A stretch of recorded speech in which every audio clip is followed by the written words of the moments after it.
ಜಮ್ಮು ಕಾಶ್ಮೀರದ ಪಹಲ್ಗಾಮ್ನಲ್ಲಿ ಭಯೋತ್ಪಾದಕ ದಾಳಿ ನಂತರ ಭಾರತ ಪಾಕಿಸ್ತಾನ ನಡುವೆ ಉದ್ವಿಗ್ನತೆ ಉಂಟಾಗಿದೆ. ಯುದ್ಧದ ಭೀತಿ ಶುರುವಾಗಿದೆ.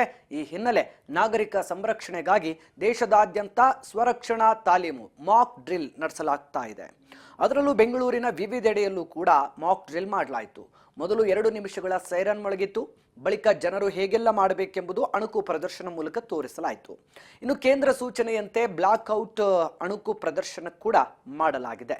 ಮಾಕ್ ಡ್ರಿಲ್ ಮಾಡುವ ಮೂಲಕ ಜನರಲ್ಲಿ ಯುದ್ಧೋನ್ಮಾದ ಸ್ಥಿತಿ ಏನಾದರೂ ದೇಶದಲ್ಲಿ ನಿರ್ಮಾಣ ಆದರೆ ನಾವು ಯಾವ ರೀತಿಯಾಗಿ ರಿಯಾಕ್ಟ್ ಮಾಡಬೇಕು, ನಾವು ಯಾವ ರೀತಿಯಾಗಿ ಸ್ಪಂದಿಸಬೇಕು, ಸೇನೆಯ ಜೊತೆ ಸಹಕಾರ ಹೇಗಿರಬೇಕು, ಅಥವಾ ಒಂದು ವೇಳೆ ದಾಳಿಯಾಗಿ ಏನಾದರೂ ಅಪಾಯದ ಪರಿಸ್ಥಿತಿ ನಿರ್ಮಾಣ ಆದರೆ ಆ ಅಪಾಯದ ಪರಿಸ್ಥಿತಿಯಲ್ಲಿ ಯಾವೆಲ್ಲ ಮುನ್ನೆಚ್ಚರಿಕೆ ಕ್ರಮಗಳನ್ನು ತೆಗೆದುಕೊಳ್ಬೇಕು ಮತ್ತು ಅಪಾಯದಿಂದ ಪಾರಾಗಲು ಏನೆಲ್ಲ ಕ್ರಮಗಳನ್ನು ತೆಗೆದುಕೊಳ್ಬೇಕು, ಹಾಗೂ ಸೈರನ್ ಯಾಕೆ ಮೊಳಗುತ್ತೆ, ಹೇಗೆ ಮೊಳಗುತ್ತೆ, ಯಾವ ಸಂದರ್ಭದಲ್ಲಿ ಸೈರನ್ ಮೊಳಗಿದ್ರೆ ನಾವು ಎಲ್ಲಿ ಹೋಗಿ ಅವಿತ್ಕೊಳ್ಬೇಕು ಮತ್ತು ಯಾರಾದರೂ ಗಾಯಾಳುಗಳಾದರೆ ಅವರನ್ನು ಯಾವ ರೀತಿಯಾಗಿ ನಾವು ಸಂರಕ್ಷಿಸುವಂಥ ಕೆಲಸ ಮಾಡಬೇಕು.